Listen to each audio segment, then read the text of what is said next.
राधे राधे दोस्तों, राधे राधे। जैसा कि मैंने कहा था, मैं आपको भांगर किले के बारे में और कुछ बताऊंगा आगे।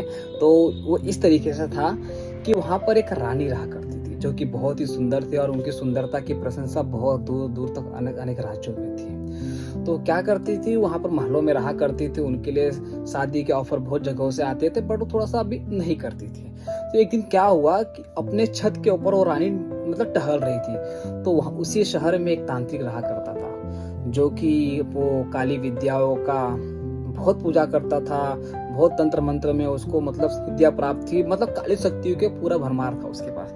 तो उसने क्या किया, रानी को एक बार छत पे देख लिया दूर से। तो रानी के ऊपर जैसी दृष्टि गई, वो तांत्रिक पागल सा हो गया, एकदम से बिल्कुल पागल सा हो गया। उसको ऐसा लगा था कि अब मुझे ये चाहिए ही चाहिए, कुछ भी हो जाए। वो इतना पागल हो गया। तो एक दिन ऐसा हुआ कि जो रानी रत्नावती जी थी, वो अपनी सहेलियों के साथ थोड़ा सा बाजार गई। और आपको पता ही है, वहां पर इत्तर बहुत मस्त मस्त मिला करते थे, अलग अलग। और उनको केवड़े की इत्तर बहुत पसंद थी। तो वहां पर गई, जैसे उन्होंने एक इत्तर देखा, उनको पसंद आया। उन्होंने सोचा कि मैं इत्तर लूंगी। तो क्या हुआ, जैसी उनकी नजर उस इत्तर से हटी, वो तांत्रिक ने उस इत्तर पर एक मंत्र मारा। वो मंत्र ऐसा था कि जो भी इस इत्तर को लगाएगा अपने गर्दन के पास या बॉडी पर कहीं भी, वो उस व्यक्ति के प्रति एकदम पागल हो जाएगा और भागी दौड़ी चली जाएगी तांत्रिक के पास। तो बट जो रत्नावती जी थी, वो जैसी इत्तर को हाथ लगाई, इत्तर ठंडा नहीं गर्म था। और वो आध्यात्मिक थी, उनको सब चीजों का थोड़ा बहुत ज्ञान था। बहुत उनको समझ में आ गया कि काली शक्तियां हैं इसमें पक्का।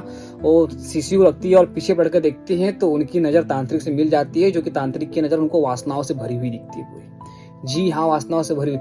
तो जो थी रत्नावती जी, जो वो इत्तर उठाए और इत्तर को एक पत्थर पर फेंक मारी।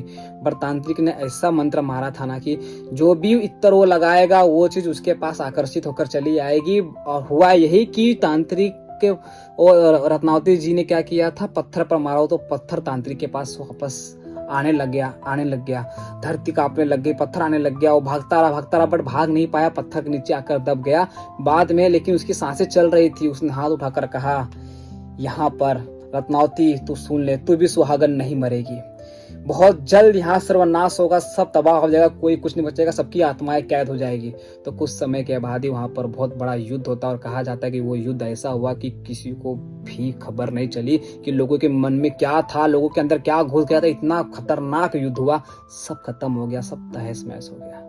और वहां पर कहते हैं ना, पूरा वीरांगन हो गया, कुछ नहीं बचा, सब भाग गए और दोबारा कोई आया नहीं, सब मर गए और आत्माएं वहां पर कैद हो गई।